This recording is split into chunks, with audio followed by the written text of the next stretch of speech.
Welcome to Holland & Knight's Real Estate Law Unlocked podcast, where we explore the forces shaping the real estate industry and the legal insights that help businesses navigate them. From development and construction to financing and operations, our lawyers share practical insights drawn from their experience advising clients around the globe through every market cycle, helping you navigate complexity, make informed decisions, and move projects forward with confidence. My name is Leila Batties. I'm a land use and zoning attorney in the Washington, D.C. office of Holland & Knight. I am pleased to host this episode of Real Estate Law Unlocked with Emeka Moneme, the president and CEO of the Navy Yard bid.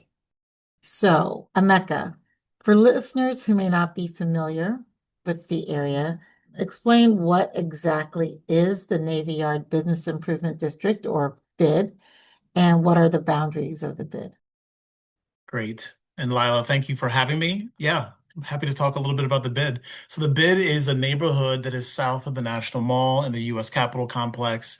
It's bounded by the freeway that is just below it, I-395, 695, the Anacostia River to the south, and South Capitol Street that comes directly from the U.S. Capitol to the Anacostia River. And then on the far eastern side, it's bounded by the 11th Street Bridge and the historic Boathouse Row community. It's a new-ish neighborhood, meaning that its development as people see it today is really new over the last 20 years. It's a historically old and important neighborhood because it was the original home of the Navy Yard in DC, and it's just gone under major transformation over the last 25 years. And explain, before we get into more about the resources in the Navy Yard bid, explain what a business improvement district is. Yes, a business improvement district is a special taxing district. Basically, the way that it works is property owners within a defined area agree to tax themselves above and beyond the existing property taxes, and they provide those resources to a bid, to me, for the purposes of enhancing the investment they've made in that community, helping to foster community for that place to be attractive, and to market that community on behalf of those property owners. And so what that looks like in the real world, it means that we pick up trash. It means that we market and communicate to people what's happening in the neighborhood. We put on events and we undertake small scale improvements throughout the neighborhood. So tactical urbanism, to use a word that people are familiar with. We also lobby to the government and work closely with district agencies to make improvements to neighborhoods, whether those be infrastructure projects. Our bid is a little bit unique in that there are 2 DC Parks and Recreation parks in the neighborhood that we actually manage on a day-to-day basis. So we're mowing grass, we are planting trees and flowers, we're caring for water features, we're programming and renting out that space. So you could almost say it's almost like a mini government within the city that's responsible for that specific geography.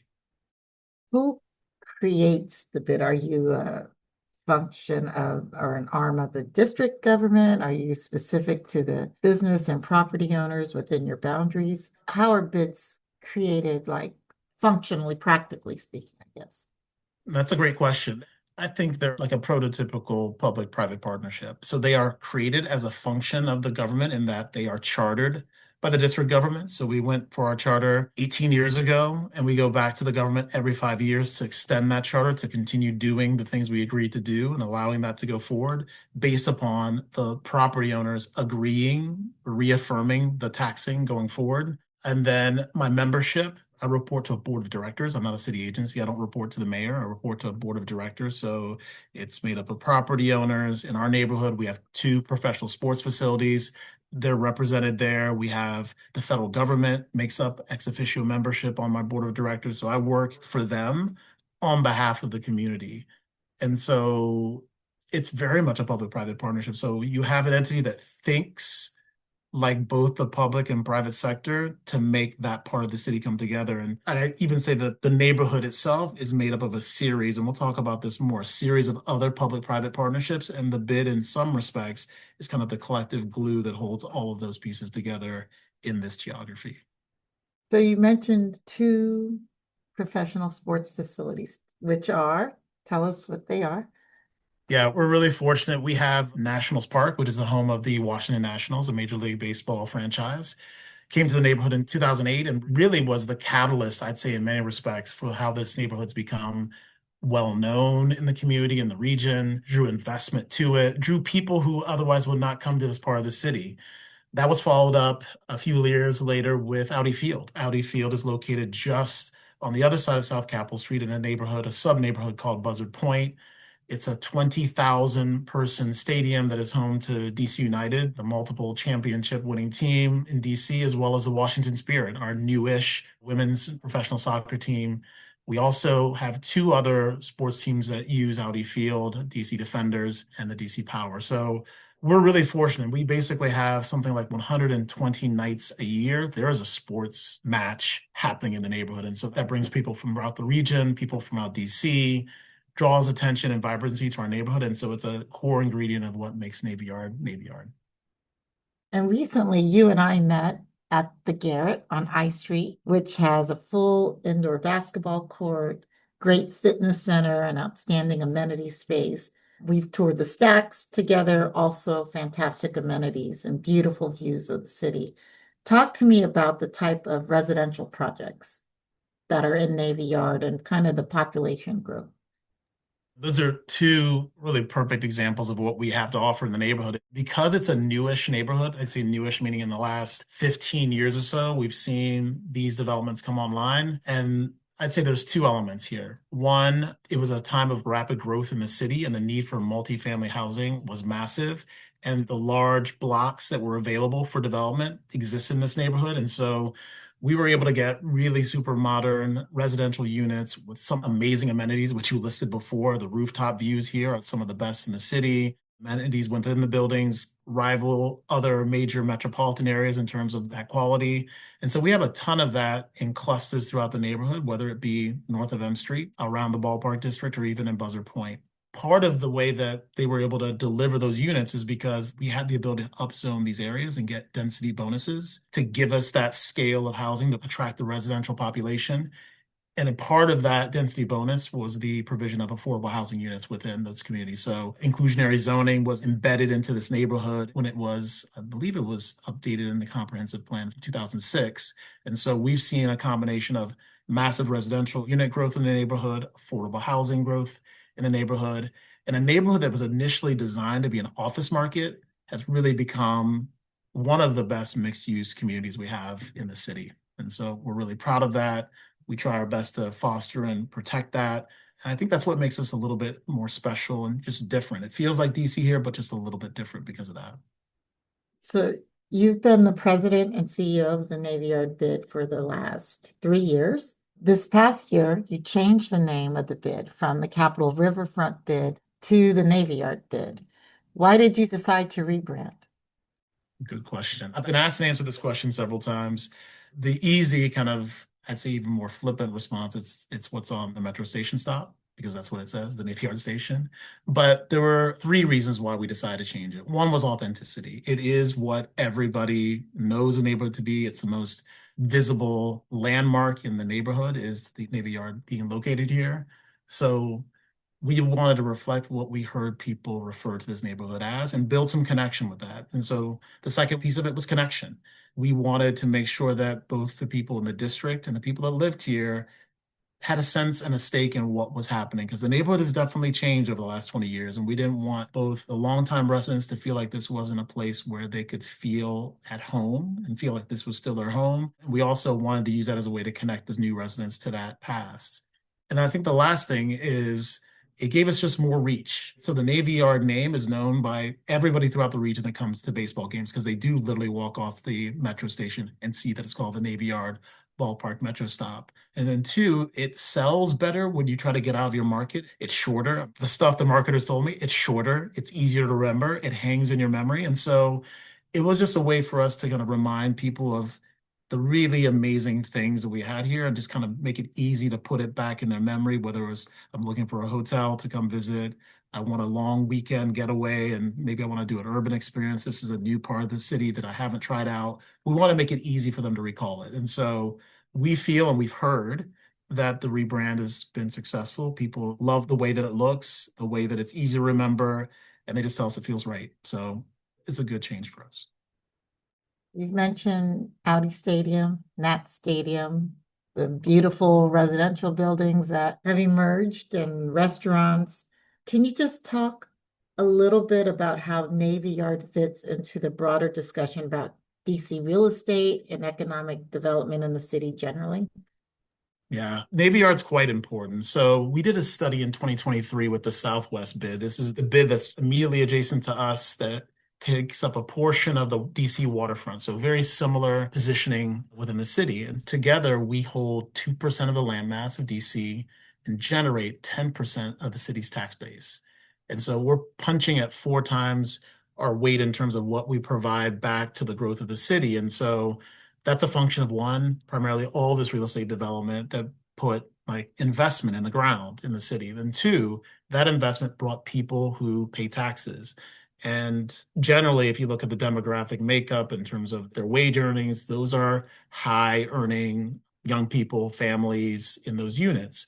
And so 2 points on that. Navy Yard is a place where lots of young people will try the city, right? Because it's close to the baseball stadium, someplace that they've been before. We have lots of young people that work on the Hill that will make this their first place they live as they walk themselves up to the US Capitol for work. And then even families, before they need to expand themselves, they're able to find a few townhouses in the neighborhood. And so we're a good entry point because I think as the city's got younger over the last decade or so, this is one of those neighborhoods that attracted that young demographic and provided them the things, the entertainment, the access to work, the metro accessibility, the bikeability, all the things that young people are looking for. We do have them here in spades. We're also offering some of our older residents the opportunity to be able to live in these walkable neighborhoods with tons of amenities and access to transit as well. So I think that especially while parts of the city are kind of remaking themselves, like we did 15 years ago, while they're remaking themselves, we have the opportunity to kind of fill in that really important space of being an engine of growth for the city. Just kind of looking ahead, I don't think it's a secret that development is slower in the city than it usually has been over the last decade or so. I mean, what do you see as opportunities in Navy Yard? What do you tell potential investors? You've talked about all the great resources you have in Navy Yard in terms of facilities and demographics and what have you. What do you tell investors that are looking at Navy Yard as a potential place to develop, engage? And what excites you most? And just kind of as a follow-up to that, what excites you most about the opportunities in Navy Yard?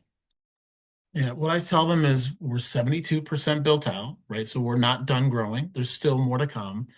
And then if you go back in the past, what you'll see is that our growth was a function of infrastructure investment in that community.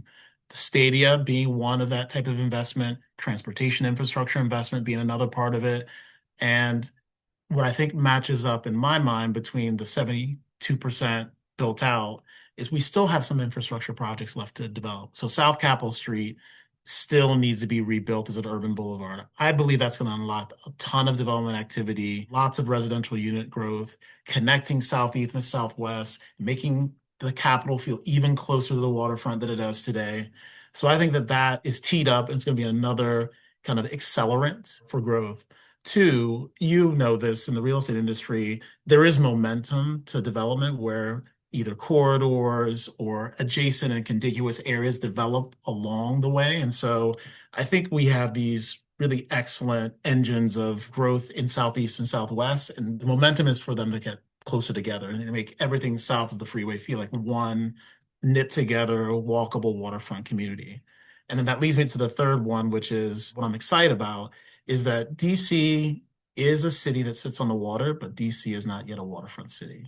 And I think that's the exciting opportunity for the future for us is to really fully embrace, activate the waterfront that we have here. I think of cities like Chicago with the Riverwalk. I think about your hometown, San Francisco, cities that have a waterfront, embrace it, engage in it. It changes the way it feels. And I think that that's what's next for us is really making the waterfront not just a thing that's beautiful to look at, but a place for us to live in, be on, activate. And I think that's what's actually going to connect us to east of the river. So I think we're in the line to kind of lift up the rest of the city. And so that's what I think is in the future for us. Thank you for the discussion, Emeka. I learned a lot about the Navy Yard bid, including its potential to unlock further economic development in the city. Any last words before we close out this episode? Well, first of all, thank you for having me. It's been a pleasure to connect with you and talk about the neighborhood that I probably spend way more time than I should being in. One, lots of people come to visit Navy Yard. They come for a game, but I encourage people the best way to really know the neighborhood is to come and experience it like a resident. Come down for a Thursday for a movie on one of our parks, come for a concert on a Friday night, wake up for yoga at the waterfront with us, come for our farmers market on a Saturday or come to one of our many festivals. It's really a different type of DC neighborhood. You will feel DC when you're here. It will just feel a little bit different than the monumental core that we're all used to knowing. And we still have a lot more growing to do. The work is not done here. As I said before, only 72% built out. And I think some of the most exciting parts are to come. So look forward to that future. Thank you for listening to Holland & Knight's Real Estate Law Unlocked podcast. As one of the most comprehensive real estate practices in the United States, and a team that works seamlessly across industries and borders, we help clients advance their goals at every stage of the real estate life cycle. To learn more about how we can support your next real estate venture, visit hklaw.com/real estate.